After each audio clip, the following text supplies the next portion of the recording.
Hi, it's Mitch from Pickdawgz.com here with the free pick in the Cavaliers versus Hawks NBA matchup on Saturday, December 16th, 2023. Of course, we do tons of free picks every day, but if you're looking for the ones we like the best, those are the ones we put under the premium picks tab at Pickdawgz.com. You can use that discount code PICK for 15% off. We also have Dime Club and Sharp Trading Plays. These are meant for people who make big bets. If that's you, go ahead and text the number on the screen because they're not available at the website. You got to text the number. But let's get to this one. We've got the Cavaliers taking on the Hawks, and the Cavs 13-12 on the season. Of course, losing back-to-back games against the Boston Celtics. Well, the Hawks 9-14 on the season. So both these teams are teams that certainly need some work. And when we look at their recent play, well, like I said, the Cavs not winning those games against the Celtics and also losing to the Orlando Magic. So it is a 3-game losing streak for these Cleveland Cavaliers. When it comes to the Atlanta Hawks, they've even worse than that. They've now lost 5 in a row and 7 of their last 8 games. Their only win coming against the lowly San Antonio Spurs.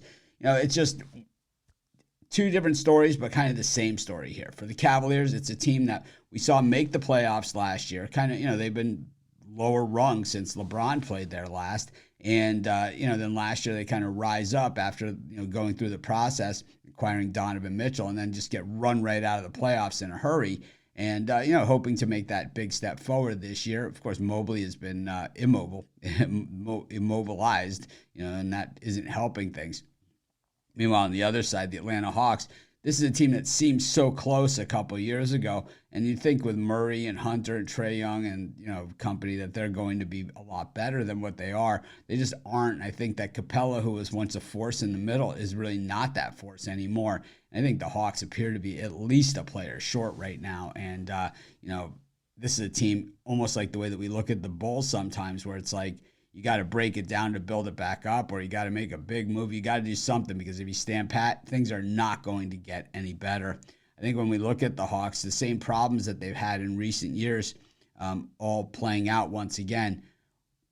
When they tend to start playing poorly, it's because they just stop playing defense altogether. We saw the Hawks have a coaching change a couple of years ago. Then all of a sudden they went from one of the worst defenses to kind of, top 10 defense in the NBA. And that made all the difference in the world. They made the playoffs. They beat the Knicks in that year. But, this year, I don't think the Hawks are even looking like a playoff team. I think the Cavs, certainly have what it takes to be a playoff team. Their offense just has not been very good. And the consistency of the lineup, while it's been Mobley recently, before that it was Garland. Donovan Mitchell has missed time. So playing together as a unit has been part of the problem. But I think I'd way rather have Cleveland's problems than Atlanta's problems, because I believe Cleveland is at least headed in the right direction. If they got another player, they'd be off to the races. But the Hawks, I'm not even sure if that's going to help. I'm going to take the Cavaliers in this one, and that's going to be my free pick. Of course, while you're doing your picks, putting your bets in, be sure to use our free betting tools at sportschatplace.com. They're 100% free. They'll tell you how often historically each of the bets on the board have help putting you on the most favorable bets on the board today.